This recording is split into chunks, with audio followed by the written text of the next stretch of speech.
Un día despiertas y observas en el grupo familiar, ese que tienes silenciado desde que te agregaron, 100 nuevos mensajes.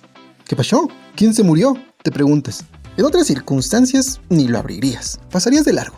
Pero la curiosidad en este momento te vence. Entonces entras para buscar lo que de repente ha enloquecido a todos. Mientras lo haces, vas observando mensajes como "se lo merece", "eso le pasa a la gente por hacer daño", o emojis de aplausos, entre otras cosas. Aunque sigues sin saber realmente qué es lo que ha pasado. Todo hasta que llegas a la respuesta. Tu tío el borracho, no podía ser de otra manera, compartió un video en que un sujeto es sometido a tremenda putiza, acompañado del mensaje "eso le pasa a las ratas", con unos emojis que le dan más peso a sus palabras. Y de eso se trata todo el asunto, de la evidencia audiovisual que ha quedado sobre un tipo armado y sometido por la gente a la que pretendía amedrentar, robar, injuriar, lastimar, dañar, asaltar. Ahora ves que todos en el chat lo disfrutan y lo señalan como una victoria que llega a ser casi personal. Incluso una parte dentro de ti lo encuentra satisfactorio. Por supuesto, el hecho de que haya pasado esto no cambia el índice de criminalidad, no lo desaparece, ni siquiera lo reduce un poco. Y lo sabemos. Sabemos que mientras hoy vimos a uno de ellos en esa situación, del otro lado de la ciudad, o incluso unas cuantas calles de ahí, había otros 3, o 4, o 5 más que sí lograban el objetivo de asaltar a las personas. Pero por alguna razón, en este momento, ese video no deja de sentirse bien. De tal modo que hay quienes lo repiten una y otra, y otra, y otra, y otra, y otra vez. ¿Por qué? La respuesta se halla en 2 elementos importantes. Schadenfreude. Bueno, no sé del todo si lo pronuncié bien, así que dejaré que el traductor de Google lo diga por mí.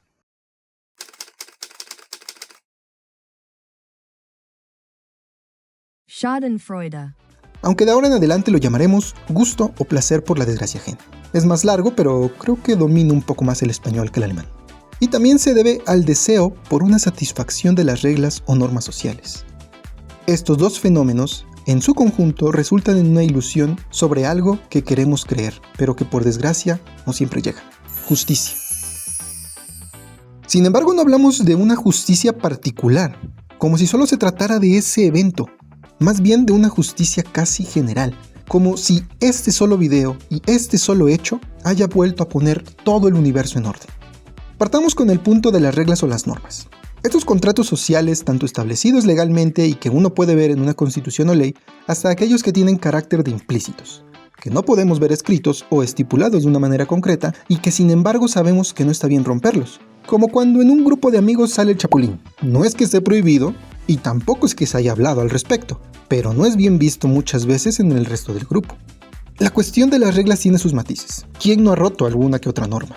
Descargar música o películas en páginas que te abren pestañas de no por, tomar un dulce sin pagarlo, beber antes de la mayoría de edad, cosas que podrían no considerarse peligrosas desde cierta perspectiva. Y aunque este tema puede ampliarse, la cuestión en esto es que al ver o saber que alguien viola una norma de esa manera, no parece grave.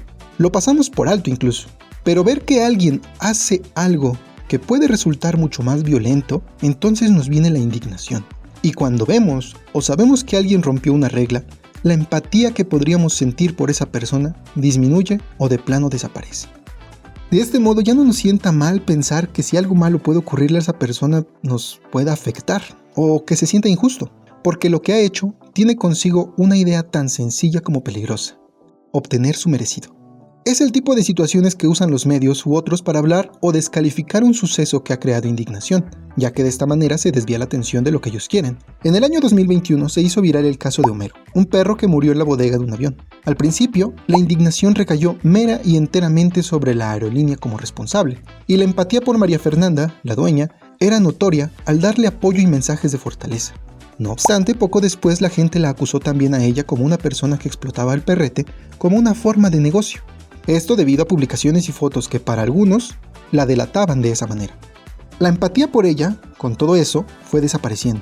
Y aunque la indignación respecto a lo que le pasó a Homero continuaba, ya no se situaba como apoyos para la dueña, pues dejó de verse como alguien que quisiera al perrito a verse como alguien que solo lo utilizaba como un medio de vida. Visto así, de alguna u otra manera nos daría ya igual si a esa persona o incluso a la aerolínea les pasaba algo malo, porque una vez más se lo merecen. Si se nota a alguien quebrantar las reglas que consideramos sagradas o más altas, se puede justificar si algo perjudicial les ocurre. Es aquí cuando llegamos al segundo punto, Schadenfreude, o experimentar gusto por el mal ajeno.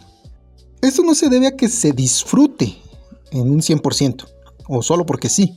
Es decir, hay quienes parecen gozar con videos o eventos en los que se daña a una persona sin ningún otro motivo más que el mero hecho de que eso pase, pero también eso es signo de otras cosas en las que no ahondaremos en esta ocasión.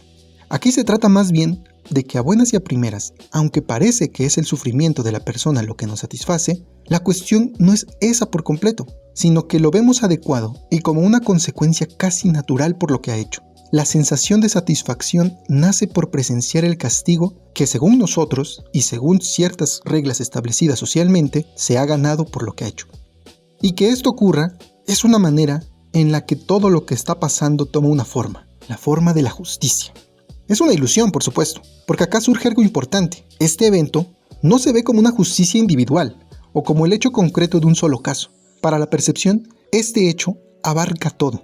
Parece que todos los asaltos previos ahora se han retribuido. Incluso si una persona ha sido asaltada hace poco, ver un video de este estilo le permite sentir cierto alivio. Y es así porque el placer que se tiene, una vez más, no nace de que la persona sufra, sino de que ahora parece que de algún modo las reglas y la distinción entre el bien y el mal funcionan. No hay que dejar pasar algo que también ayuda a esto, y es que todo se ve validado aún más con las redes sociales.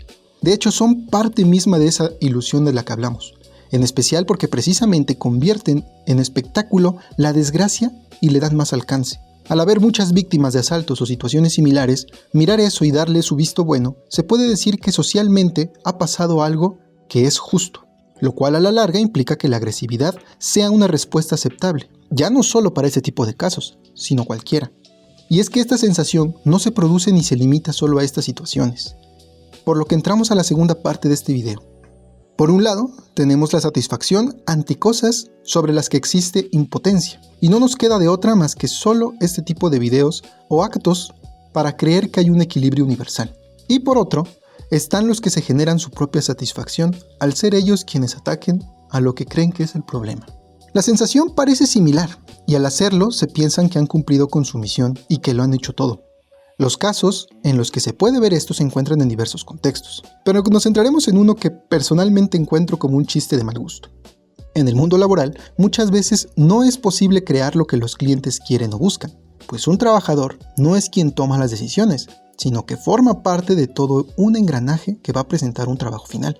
No obstante, al verse dicho resultado y al sobresalir lo malo o trágico que terminó siendo, es esa base laboral que representa a un empleado lo que termina siendo señalado como culpable.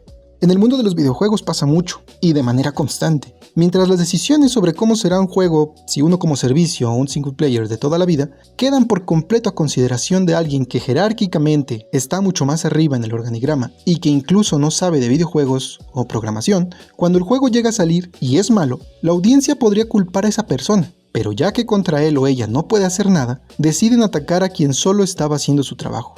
Lo insultan, lo amenazan, lo acosan, incluso son capaces de ir por datos concretos de su vida como el nombre de sus hijos o dónde estudian. Su objetivo, muchas veces, es la mera intimidación, sin llegar a realizar acto alguno sobre los desarrolladores, por suerte, aunque, bueno, también hay otros casos. Todo bajo una misma base, retribución. A su modo, esto representa justicia, y llegan a tener la misma sensación de satisfacción que en el caso previo de ver el video de un ladrón siendo golpeado o algo similar. Pero en las similitudes que destacan también es posible ver sus diferencias. Partamos con el sentido de impotencia. Mientras en el primer caso se trata de uno de carácter social, es decir, hay un reconocimiento ante una situación, como lo es la delincuencia, y en la que una persona sabe que no puede hacer nada. En el segundo caso es la impotencia de no poder encarar a quienes consideraría los verdaderos culpables, y por eso tienen que conformarse, si acaso la palabra aplica, con atacar a quien le quede más cerca. También está el sentido de satisfacción, en el cual dentro del primer caso se debe a la ilusión de creer que hay un equilibrio casi universal entre cometer un delito o romper una regla y las consecuencias a las que se ve sometido, mientras que en el segundo se trata de alguien que piensa que con sus acciones ha podido traer ese equilibrio, intimidando con lujo de detalle en sus amenazas porque son muy violentas, pero haciéndolo solamente respecto a quien tiene a su alcance, no a quienes tomaron la decisión de hacer un juego que no superó sus expectativas. También hay otras diferencias que hacen que un caso no se parezca en nada al otro. Mientras el primero se debe a querer creer que existe la justicia, en el otro existe una intención concreta por lastimar, por hacer notar su enojo. Donde se igualan es en la pérdida de sensibilidad respecto a lo que cada caso implica. Ambos, dependiendo la situación, pueden recaer en creer que esa violencia es la solución, y algunos podrían decir que en el caso del ladrón se lo merece. El problema es que con el tiempo crímenes más pequeños o cosas que ni crímenes son, como una persona haciendo su trabajo, se vuelven también un objetivo sobre el cual creer que es mejor violentar antes de conocer más sobre una situación en particular. Desafortunadamente se han visto muchos casos en los cuales personas han sido atacadas solamente con la sospecha de ser alguien malo.